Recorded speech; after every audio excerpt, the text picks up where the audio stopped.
নিঃসন্দেহে আপনি একজন ভাগ্যবতী নারী। যদি আপনার একটা সংসার থাকে, যে সংসার কুঁড়েঘর হোক, অট্টালিকা নাও হতে পারে, তারপরও বলবো আপনি ভাগ্যবতী।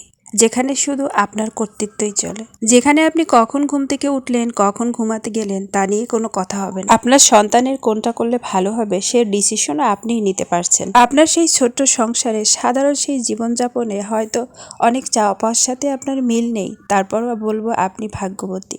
কারণ এই পৃথিবীতে নিজের মতো করে চলার মতো শান্তি আর কোথাও নেই। আর এতটুকু শান্তি অনেক মেয়ের ভাগ্যেই জোটে না। তারা আজও এতটুকু শান্তির অপেক্ষায় দিন গুনে, কবে তার আলাদা একটা সংসার হবে, নিজের মতো করে সবকিছু করবে, সংসারে সবকিছু হবে তার কথায়। জীবন সাধারণভাবে চলবে না অসাধারণ হবে, এটা যতটা না গুরুত্বপূর্ণ, তার থেকে সবচেয়ে গুরুত্বপূর্ণ হচ্ছে জীবনটা শান্তিতে আছে কিনা। নিজেকে ভালো রাখার জন্য শান্তিটা খুব বেশি দরকার। আর শান্তি পেতে হলে অবশ্যই স্বাধীনতা দরকার। সেটা না থাকলে কখনোই শান্তি আসবে না জীবনে।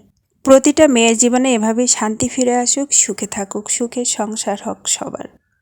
আজ সকাল সকালে আমি বিছানা গুছাতে শুরু করে দিয়েছি, যেহেতু আমার ছেলে মেয়ে দুজনেই নানু বাড়ি চলে গেছে এই যে ঈদের ছুটিতে। আমি একা বাসায়, তো তাদের বিছানা দুটো আগে গোছালাম। সবাই খুব ভালো থাকবেন। আল্লাহ হাফেজ।